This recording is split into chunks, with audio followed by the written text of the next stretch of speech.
I should sleep, but the voices in my head go.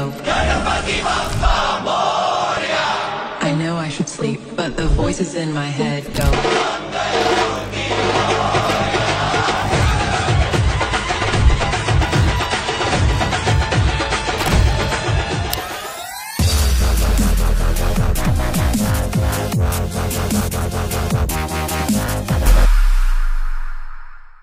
नमस्कार मंडळी, स्वागत आहे तुमचं आजच्या आपल्या नवीन ब्लॉग मध्ये. आज आपण चाललोय मुंबईला गणपती बाप्पाचे दर्शन करण्यासाठी आणि वेगवेगळे गणपती बघण्यासाठी. सध्या तर आम्ही आलो ट्रेन स्टेशनला. ट्रेनची वाट बघतो. जशी आपल्या ट्रेन भेटेल तशी आपली स्वारी निघेल मुंबईच्या दिशेने. चला मंडळी, ट्रेन आलेली आहे. चला जाऊ ट्रेन मध्ये बसूया. आपल्याला जर मुंबईला गणपती बाप्पा बघायला जायचं असेल तर अनेक ऑप्शन आहेत. त्यामधला आम्हाला जो सोपा वाटला त्याच्यात आम्ही आलो. मुंबई म्हटलं की आपल्याला मोठे मोठे गणपतीची मूर्ती, भव्य डेकोरेशन आणि भक्तिमय वातावरण. पण मंडळी, तुम्हाला माहिती आहे का, सार्वजनिक गणेशोत्सव याची सुरुवात कोणी केली होती? 1892 मध्ये पुण्यात भाऊसाहेब रंगारी, विश्वनाथ खासगीवळे आणि गणेश घोटवाडेकर या 3 समाजसेवकांनी सार्वजनिक गणेशोत्सवाची सुरुवात केली. भाऊसाहेबांनी स्थापना केलेल्या पहिल्या गणपती बाप्पाची मूर्ती असुराचा वध करताना दाखवली होती. त्यातून त्याने ब्रिटिश राजवटींच्या विरुद्ध संघर्ष दाखवण्याचा प्रयत्न केला होता. त्यानंतर मग 1893 साली लोकमान्य टिळकांनी गणेशोत्सवाला एक वेगळीच दिशा दिली. त्यांनी हा उत्सव लोकांमध्ये एकता आणण्यासाठी, सामाजिक बंधन वाढवण्यासाठी आणि स्वातंत्र्याच्या लढ्यात जनतेला एकत्र आणण्यासाठी वापरला. गणपती बाप्पा मोरया ही घोषणा व स्वातंत्र्याचं स्वप्न याच काळात एकत्र जोडला गेला.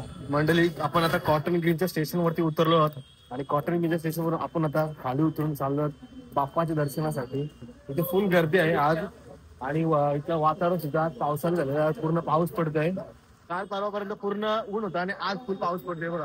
आम्ही बाहेर पण होते पूर्ण रिमझिम चालू झाली. सगळ्या छत्र्या खोलल्यात.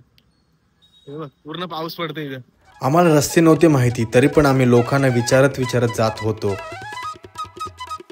आम्ही पहिला गणपती जो बघला ना, तो म्हणजे नवयुवा सार्वजनिक गणेशोत्सव मंडळाचा. बाप्पाची मूर्ती एकदम मनमोहक होती आणि आम्ही सकाळी आलेलो म्हणून गर्दी पण नव्हती.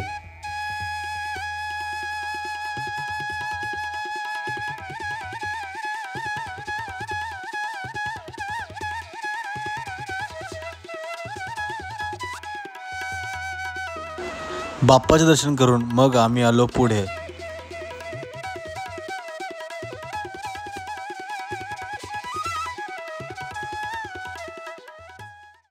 मंडळी, गणपती बाप्पाचं डेकोरेशन बघा.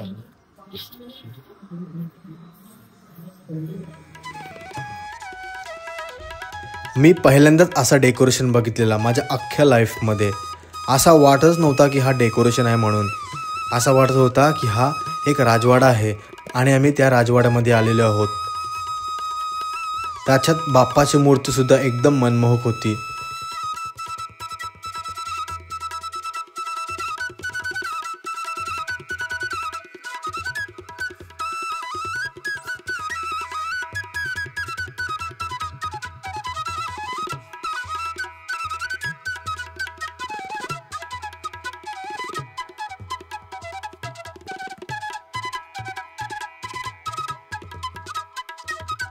आता आम्ही आलो आहोत काळा चौकीचा महागणपती बघण्यासाठी.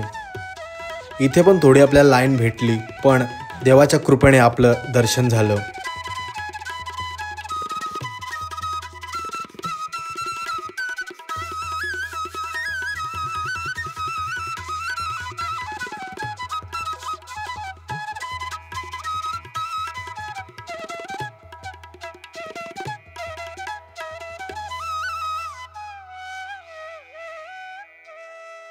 देवाचं दर्शन करून मग आम्ही निघालो पुढे. तेव्हाच आपल्याला इथे रस्त्यावरती सिल्वर कलरचा पेंट मारलेला गांधीजी सारखा एक माणूस दिसला. लोक त्याच्याजवळ आवर्जून फोटो काढत होते. चिंता म्हणलं बघ किती लाईन लागलेली आहे.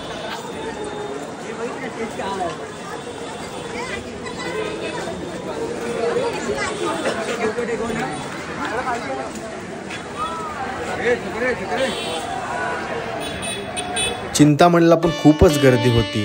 गेट पासून लाईन होती, त्याच्यात पण 2 लाईनी होत्या. एक मुख्य दर्शनासाठी आणि एक चरण स्पर्श करण्यासाठी.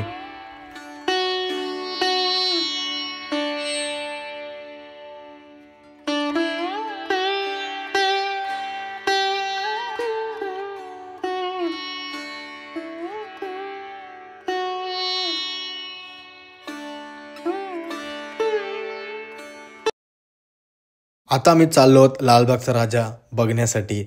पण मंडळी तिथे एवढी गर्दी होती ना की तुम्हाला गेटच्या समोर पण उभं राहून नाही देत. आम्हाला पण नाही दिला. मग काय, आम्ही बस बाहेरचा डेकोरेशन बघला आणि मग निघालो पुढे. बाहेरून जरी साधासुद्धा डेकोरेशन वाटत असेल ना, पण जसा आपण आतमध्ये जातो ना तसा आपल्याला बाप्पाची मूर्ती बघा कसली भारी दिसते.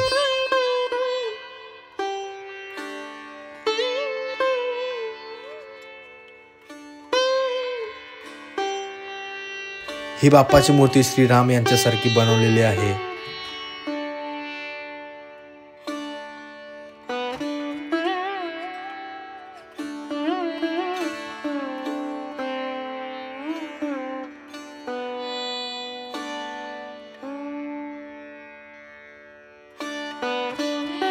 आपल्याला त्याच मंडलाच्या मध्ये एक राम मंदिर दिसतो.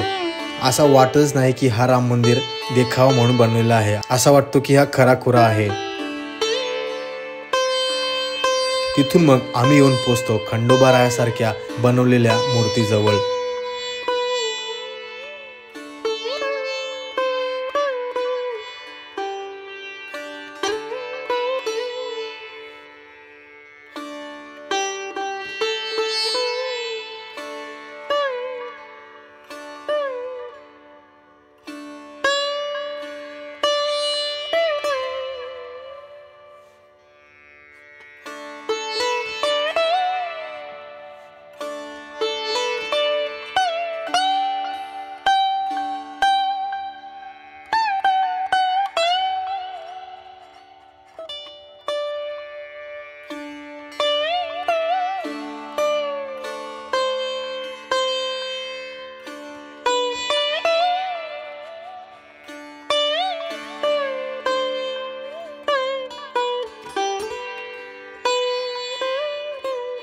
ही मूर्ती आपल्याला काय दर्शवते मंडळी, मला जरा कमेंट करून नक्की सांगा.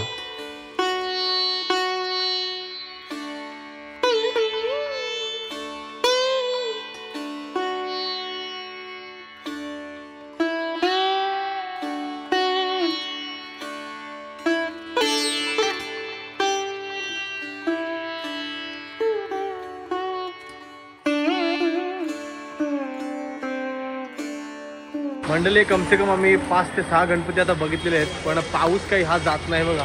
फुल पाऊस पडत आहे सगळीकडं. वर्षावन होत आहे, झालेला आहे. जोरदार पाऊस लागला आहे, पूर्ण भिजलेलो आम्ही. आता बघूया कुठे जायचं आहे कुठे नाही. चाललं पुढे, चालत चालत. फुल गर्दी आहे सगळीकडे.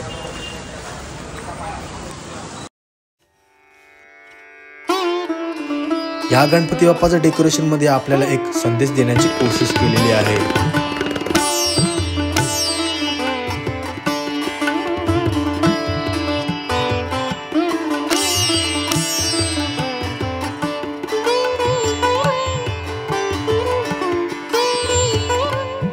आता आम्ही आलो आहोत परेलचा महाराजा बघण्यासाठी. जामच फेमस गणपती आहे यावर्षीचा. बघू आपल्याला आता दर्शन भेटते का नाही, कारण गर्दी खूप गर्दी आहे इथं. बघूया आता.